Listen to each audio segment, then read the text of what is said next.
Hello, loves. This is Lynn, Dream Girl Writer, coming to you today with a message about the connectivity of all things and how that can bring us peace. I had an interesting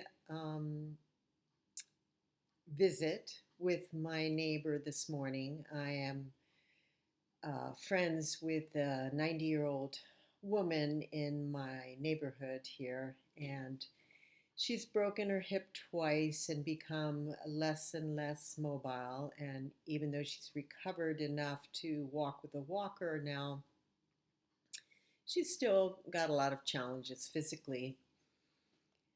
But the visits that I have with her are usually me kind of being my best self and being able to receive her litany of complaints without reacting to her or trying to change her or trying to talk her out of how she feels. And this morning, I actually, until I left, thought that I was doing pretty good on those counts. And and I should counter this with I do willingly choose to visit with her because she has very few visitors and only a small family here, and she's alone most of the day, and all she does is watch TV. And so I feel like, I can offer her some respite from her very limited, constricted world. And I have the time, and she does have a dear heart. And it's like, I understand that the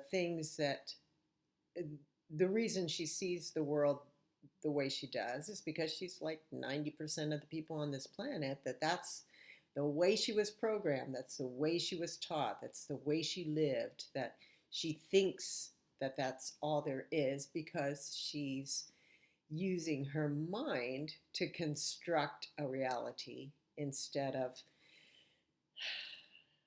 communing with nature, being in touch with her heart, and really serving love instead of fear. So she's in service to fear, like many people are.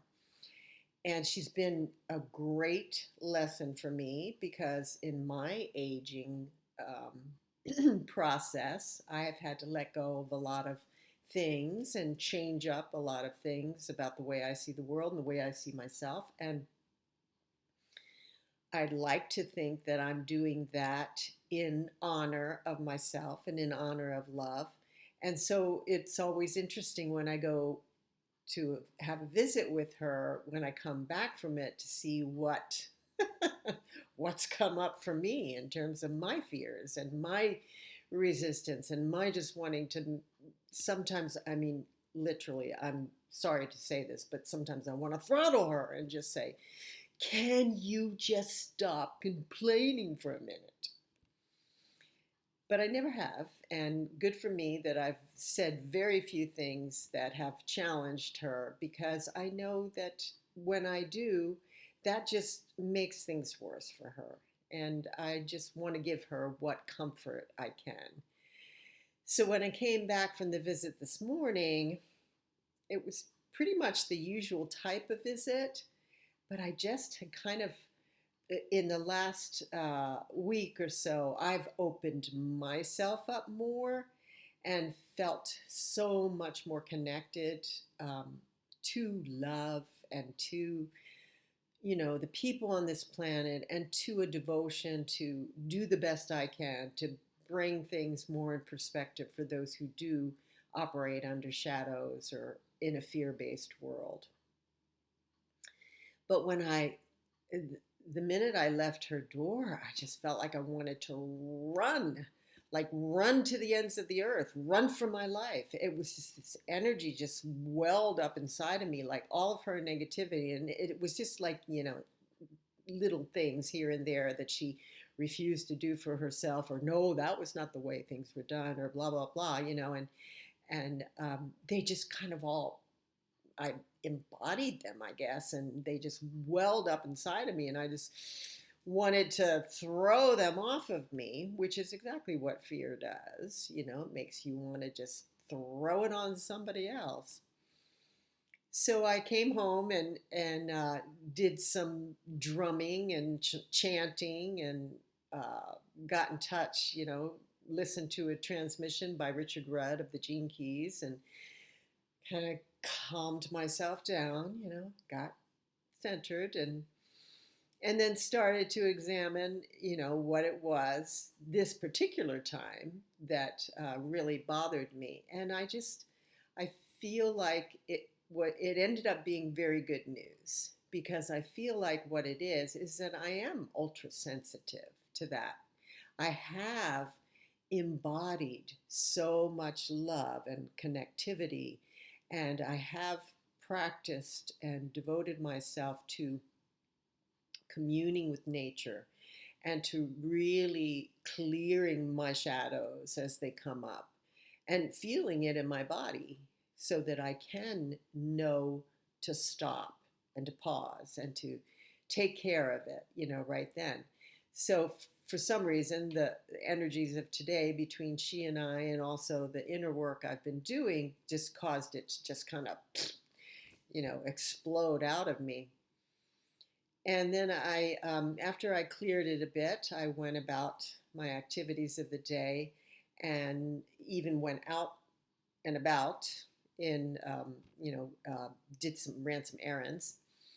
But when I came back, as soon as I came into my home, looked out on my lanai and saw a mourning dove there. And she was very beautiful. And normally I the squirrels come up and birds come and go to the railing of my lanai, but this one was sitting there looking in as if she had something to tell me. Well, she did. And, of course, doves are the symbol of peace. And so I had to laugh at myself that I had lost my peace this morning because of an external situation. And so I got that message right away.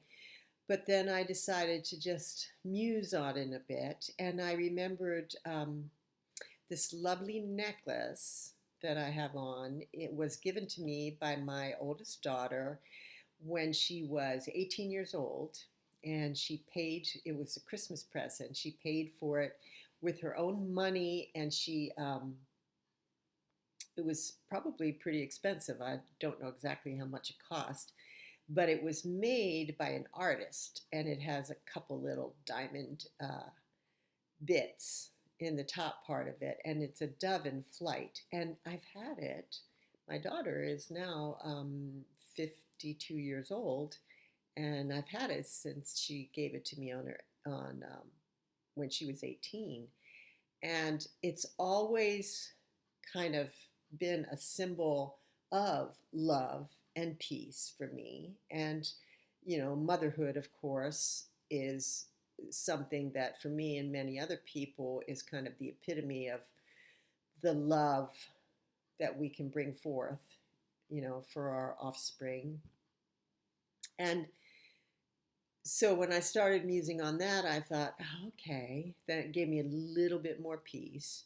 And then I remembered I had recorded an audio a while back on getting up early in the morning, greeting the sun with a ritual, a very simple ritual, and then listening to the mourning doves call back and forth and getting into their song and I actually at that time started singing with them and counting the seconds in between their calls, and just really got into the whole beauty of Mother Nature and simplicity and just what's there for us all the time.